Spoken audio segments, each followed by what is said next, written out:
Hello दोस्तों, मैं आशीष कुमार अपने YouTube channel Bihar GK tricks में आपका स्वागत करता हूं। आज हम लोग आधुनिक भारत के इतिहास के अंतर्गत इसके दूसरे चैप्टर ईस्ट इंडिया कंपनी और बंगाल के नवाब से संबंधित सभी प्रश्नों को इस वीडियो में पढ़ेंगे। तो यदि आप लोगों ने अब तक हमारा channel Bihar GK tricks subscribe नहीं किया है तो इसे सब्सक्राइब कर ले, साथ ही बेल आइकन को जरूर दबाएँ। तो आइए वीडियो को स्टार्ट करते हैं। तो सबसे पहले हम लोग इसके नोट्स को पढ़ेंगे। तो आइए इसके नोट्स को पढ़ते हैं। मुगल सम्राट के द्वारा स्वतंत्र रूप से नियुक्त बंगाल का अंतिम गवर्नर मुर्शीद कुली खान था। कौन था? मुर्शीद कुली खान। इसने अपनी राजधानी ढाका से मकसूदाबाद बनाया और नगर का नाम अर्थात मकसूदाबाद का नाम परिवर्तित कर मुर्शिदाबाद रख दिया। इसने ही अर्थात मुर्शीद कुली खान ने ही भूमि बंदोबस्त में इजारा व्यवस्था आरंभ की थी। वहीं नेक्स्ट पॉइंट है अलीवर्दी खां, जिसका समय 1740 से 1756 ईस्वी था। इसने यूरोपियों की तुलना मधुमक्खियों से की थी तथा कहा था कि यदि उन्हें न छेड़ा जाए तो वे शहद देंगी और यदि उन्हें छेड़ दिया जाए तो वे काट काट कर मार डालेगी। यह कथन काफ़ी इम्पोर्टेंट है, इसे आप लोग ज़रूर याद रखेंगे कि यह कथन किसने कहा था।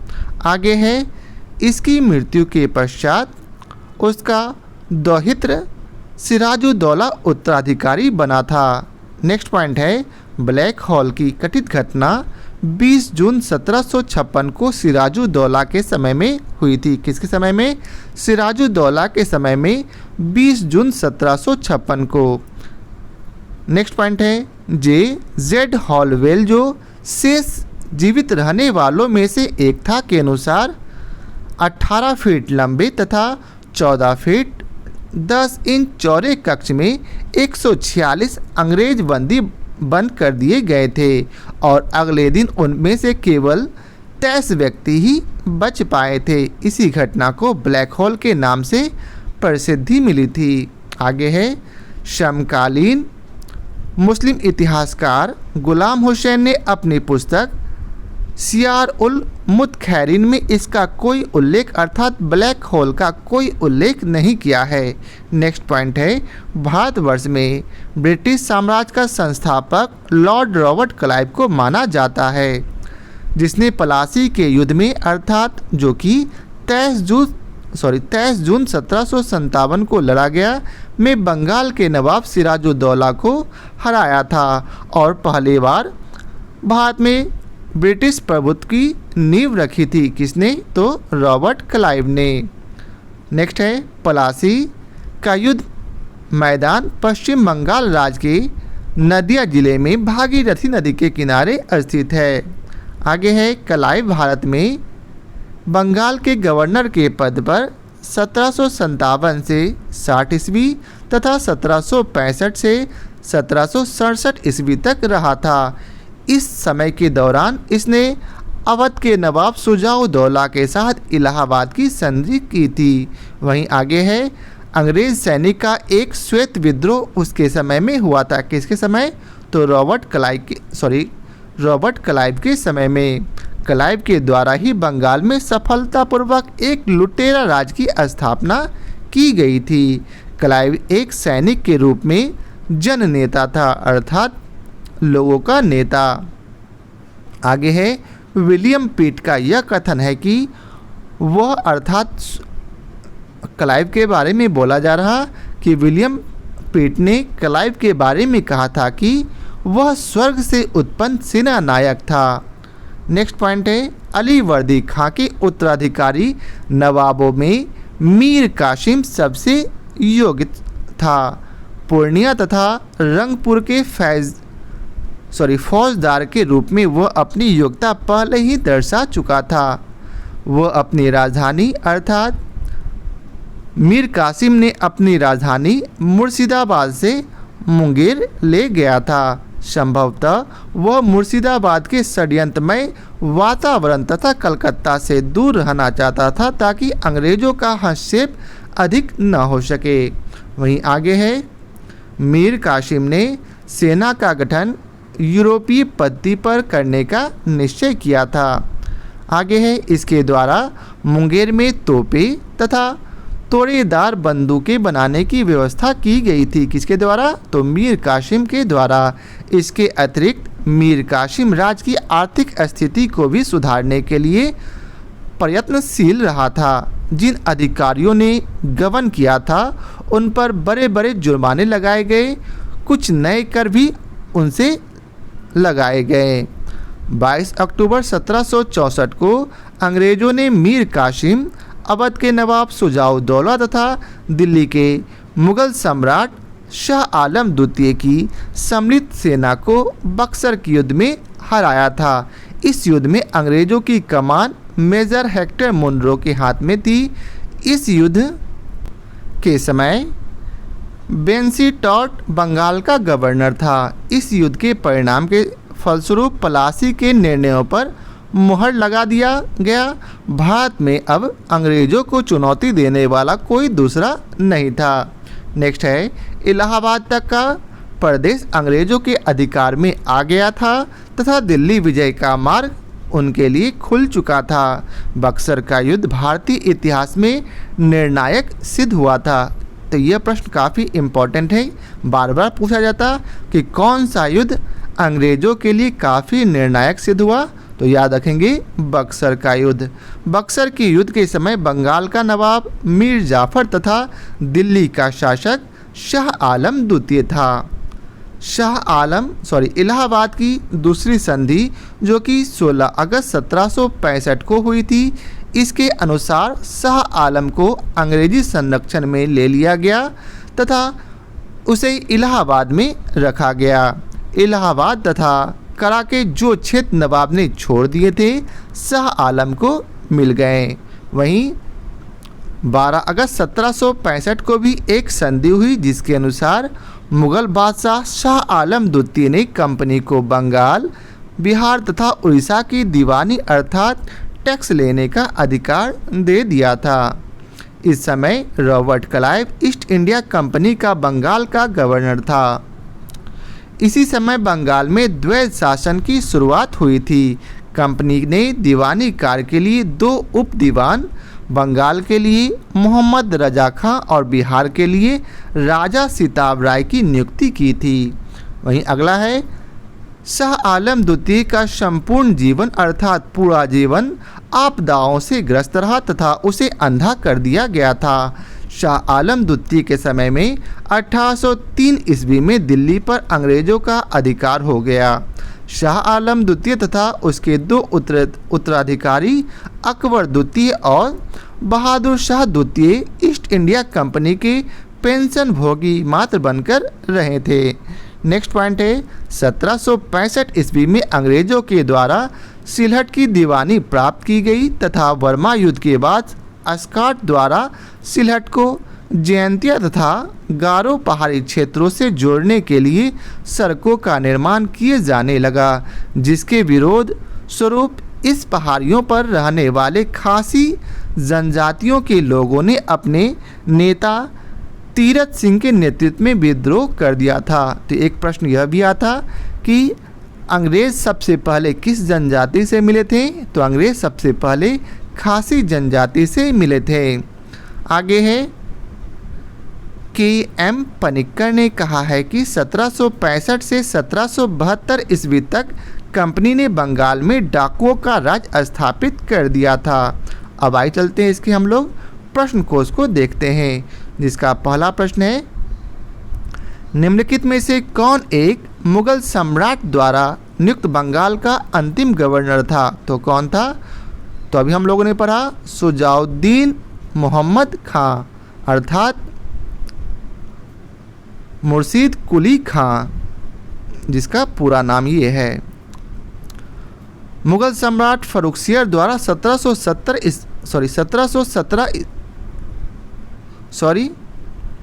यहाँ ऊपर दिया है मुर्शीद कुली खां। मुग़ल सम्राट फर्रुखसियर द्वारा 1717 ईस्वी में मुर्शीद कुली खां को बंगाल का गवर्नर नियुक्त किया गया था। मुर्शीद कुली खां की मृत्यु के बाद उसका दामाद शुजाउद्दीन बंगाल का सूबेदार बना, जिसे तत्कालीन मुगल सम्राट मोहम्मद शाह रंगीला द्वारा मान्यता प्रदान की गई थी। अतः मुगल सम्राट द्वारा नियुक्त बंगाल का अंतिम गवर्नर मुर्शीद कुली खान था। अब अगला प्रश्न है, मुगल बादशाह द्वारा नियुक्त बंगाल का अंतिम सूबेदार कौन था? तो अभी जस्ट हम लोगों ने पढ़ा मुर्शीद कुली खान। आगे है, निम्नलिखित में से कौन सा युद्ध था जिसने भारत में ब्रिटिश प्रभुत्व को प्रारंभ किया था? तो कौन सा युद्ध? याद रखेंगे, प्लासी का युद्ध। भारत में ब्रिटिश प्रभुत्व का प्रारंभ प्लासी की युद्ध से हुआ था। प्लासी के युद्ध 23 जून 1757 को हुई थी। इसमें रॉबर्ट क्लाइव के नेतृत्व में अंग्रेजों ने बंगाल के नवाब सिराजुद्दौला को हराया था। नवाब की सेना 3 राजद्रोहियों मीर जाफर, यार लतीफ़ और राय दुर्लभ के सेना नायकत्व में थी। नवाब की एक अग्रगामी टुकड़े के नेता मीर मदन तथा मोहनलाल थे। सहसा एक गोली से रणभूमि में ही मीर मदन मारा गया। नवाब सिराजुद्दौला द्वारा अपने प्रमुख अधिकारियों से मंत्रणा करने के दौरान मीर जाफर ने उसे पीछे हटने को कहा तथा यह भी कहा कि नवाब को सेना का नेतृत्व सेनाध्यक्षों के हाथों में छोड़ युद्ध क्षेत्र से चला जाना चाहिए। सिराजुद्दौला वापस मुर्शिदाबाद लौट गया। यही उसकी हार का कारण बना। प्लासी की युद्ध ने अंग्रेजों को तत्कालिक सैनिक एवं वाणिज्यिक लाभ प्रदान किया। इसने कृषि उत्पादन और दस्तकारियों के क्षेत्र में अग्रणी 3 राज्य अर्थात बिहार, बंगाल और उड़ीसा में राजनीतिक प्रभुत्व स्थापित करने के लिए पृष्ठभूमि तैयार की थी।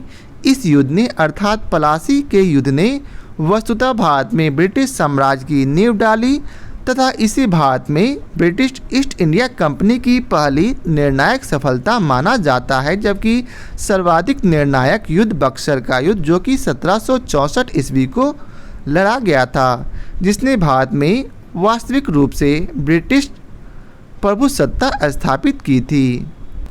अब अगला प्रश्न है, प्लासी का युद्ध लड़ा गया था, कब लड़ा गया था? तो इसका उत्तर है 1757 को। कब? 1757 को। अगला प्रश्न है, सिराजुद्दौला लॉर्ड क्लाइव द्वारा परास्त हुआ था, किस युद्ध में? तो इसका उत्तर है प्लासी का युद्ध में। आगे है, भारतवर्ष में ब्रिटिश साम्राज्य का संस्थापक कौन था? तो भारतवर्ष में ब्रिटिश साम्राज्य का संस्थापक लॉर्ड रॉबर्ट क्लाइव था।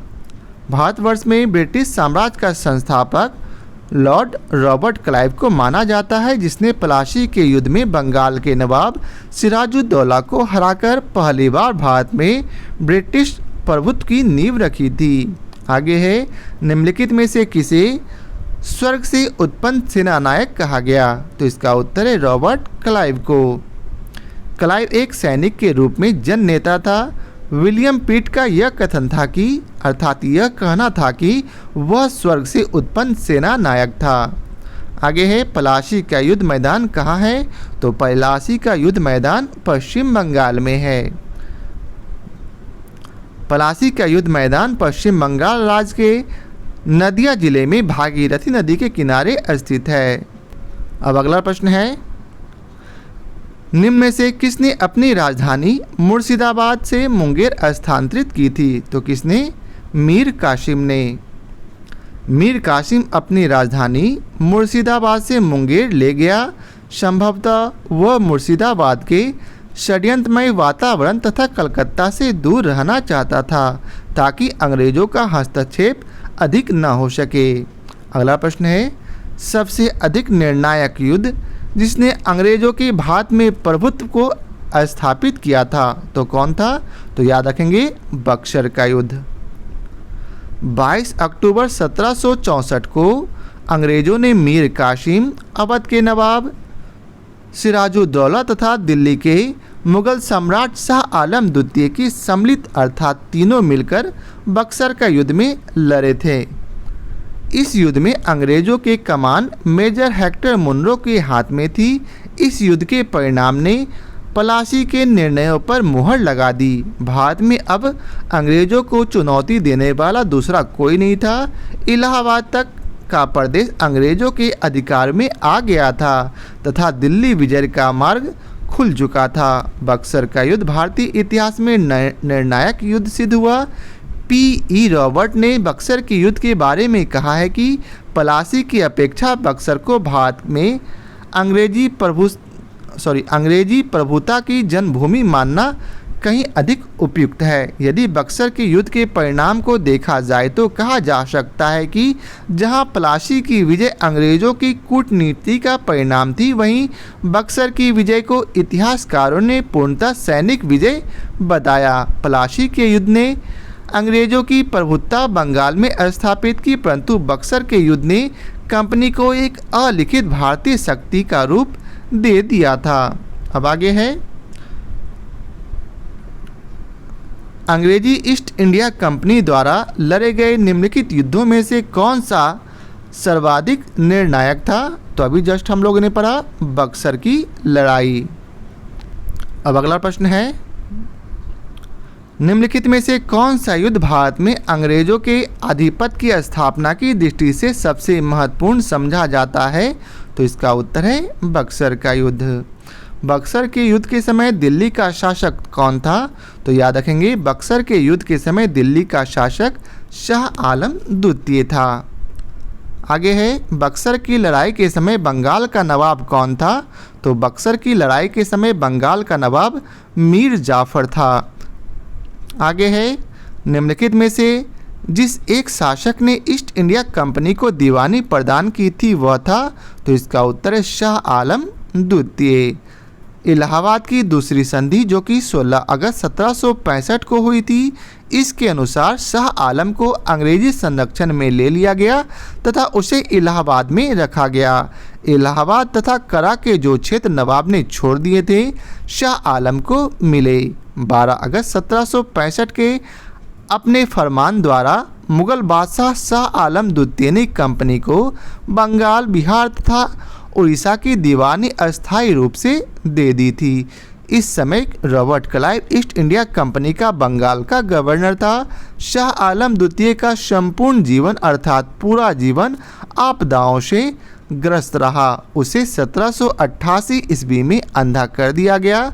शाह आलम द्वितीय के समय में 1803 ईस्वी में दिल्ली पर अंग्रेजों का अधिकार हो गया। शाह आलम द्वितीय तथा उसके दो उत्तराधिकारी अकबर द्वितीय और बहादुर शाह द्वितीय ईस्ट इंडिया कंपनी के पेंशन भोगी मात्र बनकर रह गए थे। अब अगला प्रश्न है, 1765 ईस्वी में ईस्ट इंडिया कंपनी को बंगाल की दीवानी किसने प्रदान की थी? तो इसका उत्तर है मुगल सम्राट ने।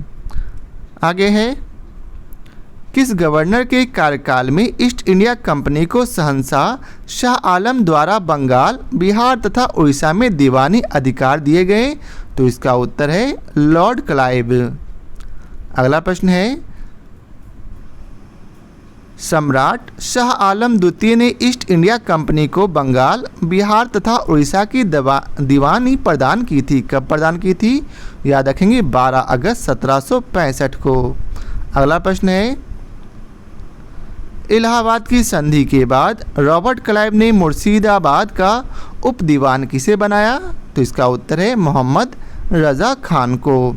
इलाहाबाद की संधि के अनुसार भगोड़े सम्राट शाह आलम को अंग्रेजी संरक्षण में ले लिया गया तथा उसे इलाहाबाद में रखा गया। शाह आलम ने उपयुक्त संधि के प्रावधान द्वारा कंपनी को बंगाल, बिहार, उड़ीसा की दीवानी अस्थायी रूप से दे दी थी। नज्म उद दौला को बंगाल का नवाब स्वीकार किया गया, जिसके बदले नवाब द्वारा सम्राट को 26 लाख रुपए वार्षिक अदा करना था। इस समय कंपनी सीधे कर संग्रह करने का भार न तो लेना चाहती थी और न ही उसके पास ऐसी क्षमता थी। कंपनी ने दीवानी कार्य के लिए 2 उप दीवान, बंगाल के लिए मोहम्मद रजा खान तथा बिहार के लिए राजा सिताब राय की नियुक्ति की थी। मोहम्मद रजा खान उप नाजिम के रूप में भी कार्य करते थे। इस प्रकार समस्त दीवानी तथा निजामत का कार्य भारतीयों द्वारा ही चलता था, यद्यपि अधिकार कंपनी के हाथ में था। अब अगला प्रश्न है, 1765 ईस्वी में दीवानी प्रदान किए जाने के बाद ब्रिटिश सबसे पहले निम्नलिखित में से किस पर्वतीय जनजाति के संपर्क में आया? तो इसका उत्तर है खासी जनजाति के। बंगाल की दीवानी प्राप्त करने के पश्चात ब्रिटिश 1765 ईस्वी में सिलहट आए थे। खासी जनजाति के लोग चावल, नमक एवं सूखी मछलियों के बदले रेशम, सूती सामान, लोहा, मोम, मधु एवं सिंह का व्यापार करने हेतु सिलहट की सीमा पर पंडुआ में आते थे। खासी पर्वतों में पाए जाने वाले चूना पत्थर का उपयोग तब बंगाल में चूना पत्थर की मांग की पूर्ति हेतु किया जाता था। कुछ समय के बाद ईस्ट इंडिया कंपनी के ब्रिटिश अधिकारी चूना पत्थर का व्यापार करने लगे, जिससे वे खासी जनजाति के संपर्क में आए थे। अब अगला प्रश्न है, अवध सल्तनत के हिंदू नायब वजीर के संदर्भ में निम्नलिखित कथनों में से कौन सा कथन सही है? तो इसका सही उत्तर है 1 और 2 दोनों, अर्थात राजा टिकैत राय नवाब आसफुद्दौला के अर्थ मंत्री थे। वहीं दूसरा में बतलाया गया है कि अवध के नवाबों के राज में सामान्यतया कतिपय हिंदू जातियों के लोगों को उच्च स्थान प्राप्त था। राजा टिकैत राय नवाब आसफुद्दौला के दीवान या फिर अर्थ मंत्री थे, अतः कथन 1 सही है। अवध के नवाबों के राज में हिंदू अधिकारियों को भी उच्च पदों पर नियुक्त की गई थी। उदाहरणार्थ आसफुद्दौला के दीवान राजा टिकैत राय व राजा जवाहरलाल एवं नवाब सफदरजंग के प्रधानमंत्री व सेना नायक राजा नवल राय आदि इन्हीं जातियों के प्रतिनिधि थे, अतः कथन 2 भी सही है। अब अगला प्रश्न है, 18वें शतक में भारत में लड़े गए युद्धों का निम्नलिखित में से सही कालानुक्रम कौन सा है? तो इसका उत्तर है ऑप्शन बी, अर्थात सबसे पहले अंबर युद्ध लड़ा गया, उसके बाद पलाशी युद्ध, फिर वांडीवाश युद्ध और लास्ट में बक्सर का युद्ध। अब अगला प्रश्न है, उस फ्रांसीसी सेनापति का नाम बताइए जो 1760 के वांडीवाश युद्ध में पराजित हुआ था। तो इसका सही उत्तर है काउंट लाली। अब अगला प्रश्न है, वांडीवाश के युद्ध में किसने किसको हराया? तो इसका उत्तर है ब्रिटिश ने फ्रेंच को हराया था। अब अगला प्रश्न है, 1760 का प्रसिद्ध वांडीवाश का युद्ध अंग्रेजों द्वारा किसके खिलाफ लड़ा गया? तो अभी जस्ट हम लोगों ने पढ़ा फ्रांसीसियों के द्वारा। अब अगला प्रश्न है, निम्नलिखित में से कौन सा युग्म सही सुमेलित है? तो इसका सही उत्तर है वांडीवाश का युद्ध फ्रांसीसी विरुद्ध ईस्ट इंडिया कंपनी। बक्सर के युद्ध, ये तो अभी हम लोगों ने ऊपर पढ़ा ही है, इसलिए हम लोग इसे छोड़ देते हैं। अगर आप लोग चाहें तो इसे पढ़ सकते हैं। अब आइए चलते हैं आज के आखिरी प्रश्न पर और इस चैप्टर के आखिरी प्रश्न पर। तो आज का आखिरी प्रश्न है, निम्न में से किसने भारत में अंग्रेजों का सर्वाधिक विरोध किया? तो इसका उत्तर है मराठा ने। भारत में अंग्रेजों का सर्वाधिक विरोध मराठा द्वारा किया गया था। 3 आंग्ल मराठा युद्धों के बाद ही मराठा शक्ति को दबाया जा सका। मुगल सम्राट के खंडहरों पर मराठाओं ने अपने साम्राज्य की आधारशिला रखी। उन्हीं परिस्थितियों में अंग्रेजों ने भी लाभ उठाया। प्रथम आंग्ल मराठा युद्ध में अंग्रेजों को मुंह की खानी पड़ी। सालबाई की संधि से प्रथम युद्ध समाप्त हुआ था। बेलेजली ने 1802 ईस्वी में अपने सहायक संधि के जाल में पेशवा को बांध लिया और 1818 ईस्वी में लॉर्ड हेस्टिंग ने मराठों की रही सही शक्ति को समाप्त कर ब्रिटिश सर्वोच्चता की स्थापना की। तो यह था इस चैप्टर का आखिरी प्रश्न। आशा करता हूँ आप लोगों को हमारा यह वीडियो पसंद आया हो। यदि आप लोगों को हमारी यह वीडियो पसंद आया हो तो इसे लाइक और शेयर जरूर करें। आज के लिए बहुत बहुत धन्यवाद।